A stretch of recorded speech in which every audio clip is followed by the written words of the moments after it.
Well, I have Dr. Katrina Burrus with me, and the reason I'm pronouncing her name right away is before I don't forget it.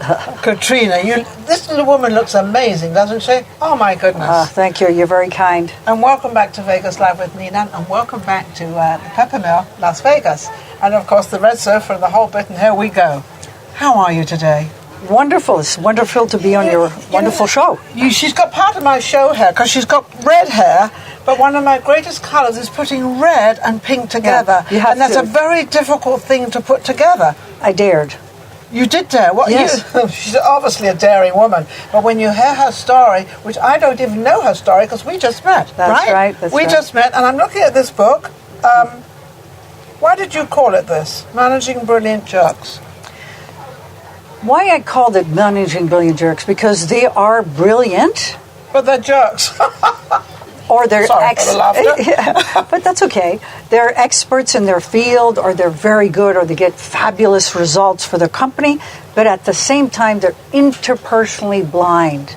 So they rub people the wrong way. I'm going to give you an answer to that. And the answer is that, see, you've got a corporate company, you've got a lot of people you're employing and everything else.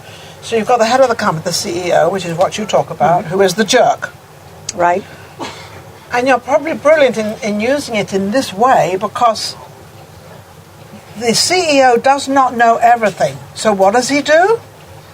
He employs somebody that can do what he can't do, but he's still the CEO.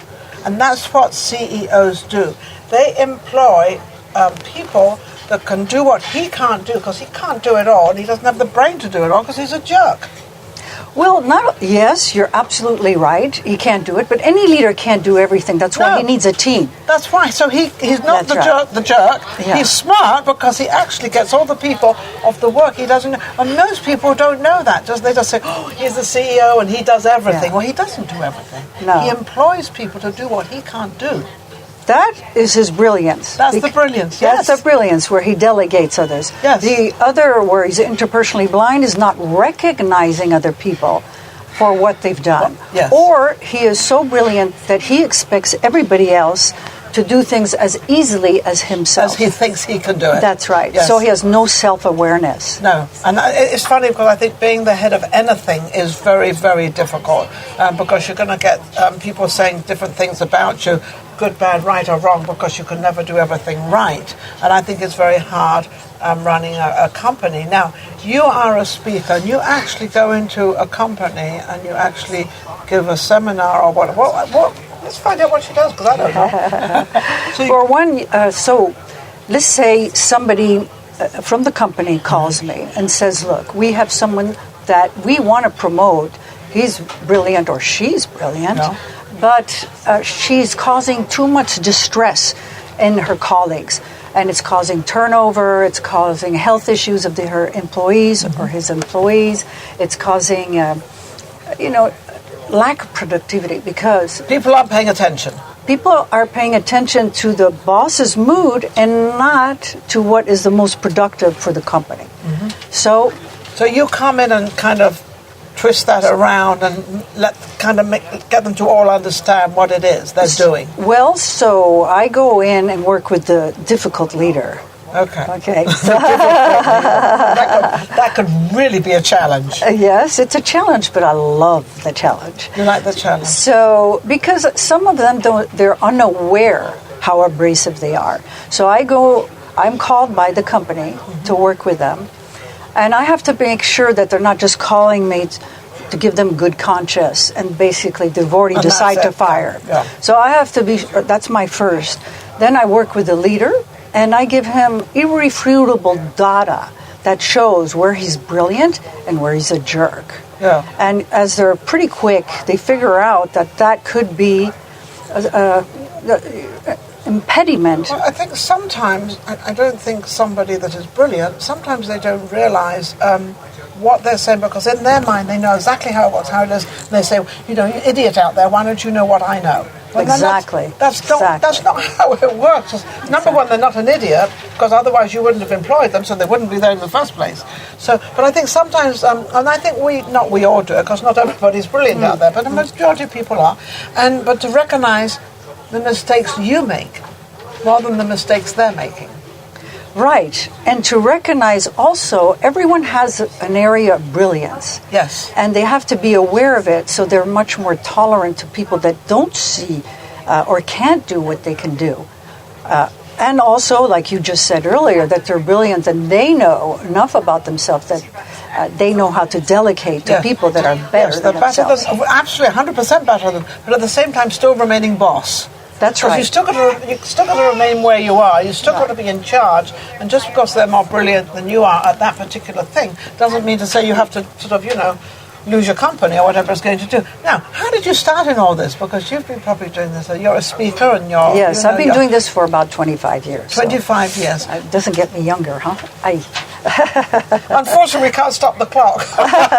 That's one side. But I have accumulated a lot of experience in different countries because I work in different countries. Now, you're from Switzerland, right? I'm from Switzerland and America. I'm binational. Yeah. So even cross-culturally, working with these brilliant but difficult leaders. Yes. Do you ever get into politics or anything like that? Bad word right now, I know. Yeah. It's okay. That subject I will not touch. You won't touch that. She doesn't get into politics. Smart lady. Yeah. Smart lady. That's right. So why did you start all this? Did you feel that you could actually help people out there? Did you feel you knew a little bit more? Really? Or you knew how to sort it out? That's a very good question. For one, I had a stepfather that was abrasive, so I had a good experience early on. It always works, doesn't it? Yes. And so, and with time, I realized that his intent wasn't really wrong, but it was the way he presented it. That's why it was extremely destructive. See, sometimes we don't know that. That's right. Absolutely. So it's really, and that is taking, in a sense, he gave me a favor. Because one, it's made me study a tremendous amount. I have 3 masters and a PhD. So because I wanted to prove that I could do it. Yes. And on the other hand, it made me realize that, hey, some people, if you help them out to be more constructive in the way they communicate. Present themselves. And letting them be aware of how they are actually being perceived. When they say something, how is the other person understanding it? Exactly. And to understand both sides of it. And if you're a boss, you've got to understand all sides. And you make a good point because, in fact, a young leader will react one way to everybody. But a more mature leader will see in front of him who he has, what are their motivations, what are their skill sets, and adapt his leadership or her leadership to get the best outcome. Absolutely. And that is really like when you play a piano, you don't always play on one side. You have to play with all the keys. And it's I don't play with any keys, so I don't have to worry about that, that's for sure. What I wanted to ask you is what makes a CEO, what makes somebody out there, because we've got more millionaires now than we've ever had. We've always had like a handful. We could count them on one hand. How many, I'm not getting to the billionaire side, but millionaires. And now we seem to have an astronomical amount of people, even the younger generation, in this category. Why is that happening? Well, first of all, in all fairness, I think the U.S. is an environment that encourages entrepreneurs. Yes. And has a lot of opportunity. It's a huge market. They give you the opportunity. They give you the opportunity. Yeah. You take it or take it or leave it, doesn't matter, but you've got the opportunity. And here, even if someone doesn't have the means to succeed, if he sees someone succeed, he says, yes, the American dream. If he can do it, maybe I can do it. You go to France, and if someone succeeds, he's taking part of my pie. Yes. So, in fact, it's a real mindset. And that's what I love about the U.S. Yeah, I'm generalizing horribly, but still. No, it's not horribly generalized. That's the question I asked you. But what I'm saying is that America has really sort of, it is the melting pot of the world, and it's the opportunity of the world. Anybody can come here and anybody can do it. So anybody who doesn't do it and blames everybody else, it's really their fault that they can't get on or do anything. So you've written a book, and you've written this book. What made you want to write this book? Well, again, I love to coach executives to help them be more productive, quicker, more strategic. And this was a way to explain those profiles. Of course, I'm not dealing with psychopaths or extreme narcissists. A little bit of narcissism can work, but Definitely. extreme narcissism not. No. And so I'd like to make the difference between those two profiles and say there is hope that these people that are brilliant, if you give them irrefutable data. A little bit of something. Yes, and support. I have a 6-step process that they go through, and they can really change. Your 6-step process, is that through the internet, or is that something you can also do both verbally in a class and also through the internet? Well, I mostly work one-on-one, especially at that level. They don't really want to share their intimate thoughts with the whole group of people, since it's the CEOs. Yes. Or the board members. It's so funny what you just said, though, with the CEOs are just the same as anybody else out there. We've all got our little things that we kind of keep in the tunnel, and they have them too. Yes, but definitely. But the regular person out there thinks that they're like on top of the world. They have no problems. They could have come from the poorest family in the entire world, and they build it up. That's right. What I want to ask you is, what's the difference between America and Europe as of teaching? Because how many languages you speak? I know she speaks more than one. I speak 3.5. Which one is the half? So, je parle français, parce que je suis francophone. So that's French. Yes. Hablo español, porque he vivido en España 2 años. And, of course, English. And Italian I understand, but I don't speak. Speak it very well. So what difference do you see by the people in Europe and the people in America? Because there seems to be this big sort of difference between us. What's the difference? Okay, so Europe... you do both. That's right. So I'm going to... Because... Europe is as big as America, and with each country it has a different mentality. Well, that's why they were trying to get them all in the common market. I don't know if anybody knows that out there, but the reason that I think it was Germany was to get everybody, with the same currency and the same everything, to make Europe like America. That's right, to be competitive with America. Because all the countries, you put them all together, it's the same as America, as you just said. So that's what happened. Yes. So let me say the Swiss... generalize the Swiss and the Americans. Let's say Las Vegas, okay? Yes. So, what a comparison. So the Swiss are very conservative, okay? And they're less transient. Very polite. Very polite. Quiet of life. Reliable. They make good bankers, good watchmakers, fantastic That's why you always had a Swiss bank account. Yes, they have that. So they're very precise, but they're not very mobile. So if you fail in a business... it's difficult to start over, first because the rules don't favor you, and second, since people don't move very much, they remember. There's no second chance. There's no second chance, and the community remembers your failure. Can you imagine trying to get it right the first time? Otherwise, that's it. That's right. So no wonder you left. Well, I left because my heart was broken. So I left into a new continent, new place. That is another episode. Yes, Heartbroken is a guy floating around somewhere that disappointed her and went off with some other woman. Isn't it a banal story, huh? Because either he went off with another woman or she went off with another man. But what I don't know how any man could possibly leave you, by the way. Well, thank you, sweetheart. Well, no, I mean that sincerely. This woman is gorgeous. I mean, come on. But anyway, so I come back to the U.S.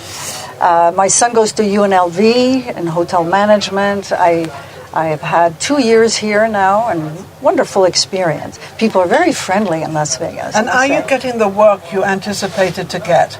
Yes, because I continue to have European clients. I worked with the UN, CERN, the World Health Organization, and the International Labor Organization. I still have those contracts, Nestle as well. So it's Nestle, true. that's funny. My nephew worked for Nestle. Really? That's in Pasadena, right? They have their main offices in Pasadena. That's right. And the United Nations, I actually was in the United Nations in Italy. Yes. And I went you did in Italy? That's their second one, isn't it? Not New Italy. York and Geneva. Geneva, I'm sorry. Yeah, Geneva. New York. In Geneva, I was in the one in Geneva, and actually filmed the whole place and the whole thing. So really? There was a big something going on, and it was all to do with UCLA, and I was involved with it. I had a children's show at that time, and they allowed me in there. And I met everybody, and I was like wandering around, and they were just like, "Oh, there she is," and they would just let me right in. They said, "Ninon, how do you get in?" I said, "I don't know. They just let me in." But You're lucky. Yeah, they were very, very nice to me. But so you know, when you go down the hall, you see people from all over the world. Well, you walk into this room. Well, there's different rooms for different places, for different countries, and you can walk in. But you walk in one room, and it truly is all these mics and all these people and all. I mean, if you see what the national, clothing is, that's where you see it. They've all got their gear on. They've got everything, and absolutely, it's one of the most amazing sights you can probably ever see, because it's. So imagine working in that environment where you can work with somebody from Kazakhstan or from St. Petersburg, Russia, anywhere. or in Bulgaria. That's what's very rich about working in Geneva. Yes. And also, I kept many of my clients. There's a bridge actually that goes across Geneva, and when you walk true. across this bridge, there's all the flags. And if you stand at the top end, because I filmed all around there, if you stand at the top end and you look down and you see all these different flags and the colours, it's absolutely amazing. That's right. Isn't I it? smiled because I visualize it, going... Because with the wind blowing and all the flags, and the weather happened to be beautiful. But you do all this stuff, and it's like, you realise... like we're talking about different countries, of how many different countries there are that we don't really think of every day. That's right. And they're all working in that, the UN. Same environment. The UNAIDS, and CERN is in Geneva. And CERN is one of the biggest fundamentalist research for physics. And there's people from all over the world as well, with these high intellectuals. We forget how many different nationalities there are, don't we? That's right. How many people are really in this world and what we're all doing here. So now you're in Vegas a couple of years, so let's just back up a little bit. Where are you going now? You've got, obviously, you've got involved with the university, right? My son. Because your son's yes, there. yes, right. So what is your plan to sort of evolve around Vegas? Because I think you're bringing something very important to Vegas. And I don't know Vegas, I'm sure they've had it before, but not as prominent as the knowledge and what you know. Well, my next project is to write another book called, because 40% of leaders fail after 18 months in a new assignment. Wow. Yeah, that's quite a bit, and that costs out companies a lot. Imagine if there's a new assignment across an expatriation, or somebody that comes to the European that comes to the States. Correct. That number is probably even higher. So I would like to show how to help these people adapt quicker and more productively. And stay in business, actually. And of course, thrive in business, but also because when you are an expatriate, you change countries, language, your family, plus there's you a have lot to of be a high hard performer. work. Yeah, that's there's right. a lot of, you're English. I mean, there's a lot of hard work attached to how you were brought up and going into another country and actually adapting to what their country. And also how they adapt business-wise, because it's different. Like you'll say, the Frenchman, he won't tell you, this is what I'm going to say, these are my 3 points, I'll summarize, and then I conclude. The French say one thing here, one thing there, and hope to funnel you in eventually down to a conclusion. And so the Americans say, oh my God, get to the point, these Frenchmen. Yes. So those... But it's all the different way of doing something. That's right. And we have to have that respect of different countries. And I was actually telling a story before I started today with all these interviews, and I was saying how my husband would get really mad at me about something, and I didn't understand what it was. And of course it was something I had said in English that he had taken the wrong way and didn't understand the phrase. So, and I said, I'm going to either apologize or explain to you what it was. Oh, really? Yes. Same language, different culture. Same language, but different culture. Exactly the same thing. Exactly. So I say something, and I'm not thinking, and how dare you talk to me like that? And I'm thinking, what did I do?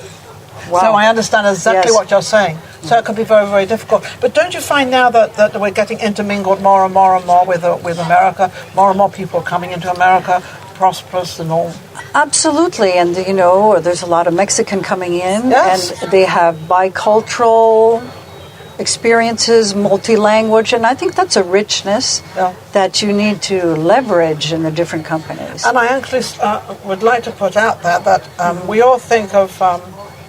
Mexico or that part of the world of their maids, or they go on a farm, or they there are very, very intelligent people coming out of Mexico and coming here. So I just want people to understand that we have that as well, that they're not all going to be gardeners, they're not all going to be maids. That this is not how it is. There's some very, they're dentists, they're lawyers, there's people that can't make it down there that come, they're just as intelligent as us. So let's give them a chance, don't you think? I think, yes, and it can be leveraged to give you a different and more international perspective. So that's my next project, is to help these leaders adapt quicker and more productively in the new assignment. And of course, I coach people in that area. You do private lessons, you do seminars? It's one-on-one coaching, and I have online courses, and I public speak on this topic. Public speak as well? Yeah. What's your favorite subject when you go out there or when you're hired to speak about? So, how do you manage brilliant jerks? How do you manage a jerk? And how to look at your company to see, are you encouraging that misbehavior? Or is there something that you could do to encourage better behavior? That's the culture of the company. So also I look at people that have had multicultural identities, like I'm Swiss and American. What do I feel? I'm on the fence. Sometimes I feel American, sometimes I feel Swiss. So where do those people thrive in where do they fit in? Where do they fit in, and where are they best placed in a business? Compared to someone that's American, that sells American products and that works in America, where do they thrive? Where do they fit in their own country? And then where do they help these other people that are coming in from a foreign country? That's right. And to help each other, Yeah, exactly. Even if you speak a different language and you come from different parents, but you're born in America, that can also be hard. Or you're not American, But I was born in America, of course I'm American. So all these things can be really, really hard. But I really encourage people that come from another country and come with their children to encourage their children to speak their original language. Really? Because every language has a mindset and different assumptions, and I think it's a richness. So my kids speak several languages because each one I have a... How many kids do you have? 2. Okay. Yeah. Still thought she had an army, the way she was saying it. Two children, boy and girl. Boy, girl. Okay. I couldn't. You're perfect. You got the perfect. Yes, I think so. Definitely. They're your kids. I mean, obviously. Yes. Yeah. So they're now learning how to live in America, but not only America, Las Vegas. Yes, that's right, and I think that's a richness. It's different. Where they can surf in different cultures, I think that's wonderful. Yes, I think that's one. Yeah. Do either one of them want to go into the music business or entertainment business? Or? Well, my son's 23, so a bit young yet. But not in the music industry, because you start at 16, 17 he's young, so maybe he's going to go somewhere else and do something else. So he's in hotel management. So right place for that. That's right place for that. Yeah, right, and my daughter, she's a model, so... Oh, how beautiful. Yeah, she is beautiful. Now, when's your next seminar or coming up? Have you got anything coming up? Well, I'm building it. And building it. So don't forget to get her book. Managing Brilliant Jerks. Managing Brilliant Jerks. Absolutely amazing. I don't know if it's amazing or not, but by judging by talking to you, it's absolutely wonderful. How can they reach you? I have a website. It's called Excellent Executive Coaching. Excellent Executive Coaching. That's all you need to know. I'm a podcaster. I have TV shows in Switzerland that are on the website. Oh, how wonderful. I'll look you up. We'll look each other up. Yes, I've already looked you up. I don't know if that's good or bad. Good or bad? Good, wonderful. Wonderfully. Well, I'm going to look you up and check you out and see, and I'm sure it'll be perfect. I'm sure it'll be wonderful. Is it in Swiss language, French? No, it's in English, but it's in, of course, the studios in Switzerland. Yes, of course. And it's I interview leaders and help them help other leaders coming up have good advice. That's wonderful. Yeah. Thank you so much for coming on the show. You're She's amazing. She will be back sometime in the new year. And thank you. We'll be right back. And happy Thanksgiving. Yes, there you go. Thank you. Thank you. Developing leaders to be more productive, quicker, makes business sense. When you work for a jerk, you suffer at work. When you work for a great leader, you're inspired to be a great leader. Mentoring or coaching can help make this a lot quicker and the leader more productive. They need you. Coaches and psychologists, you can make the difference.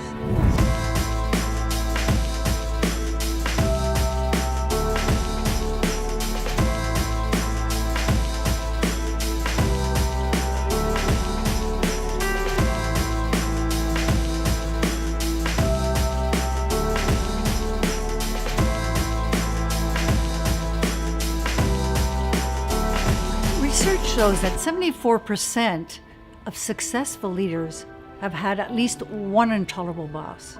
These brilliant jerks cause distress in the organization through excess turnover, absenteeism, and much more. These brilliant jerks have 20/20 vision on results but are interpersonally blind. Does this sound like some of your leaders? Are you brilliant but difficult? My name is Dr. Katrina Burrus, and my mission is to help these brilliant jerks be inspiring leaders and inspire coworkers beyond status, beyond money, and create a culture of civil behavior where all stakeholders succeed to a bigger purpose. I love it. It's relatable. Setting the organization to it and yourself as a coach, and you really articulated that well. You know, I absolutely love the presentation. I like the fact that you gave some very specific steps. I really enjoyed the session. I really liked the concept of a brilliant jerk because I think that we see that a lot in our society, and as women, we have to be really strong up against that.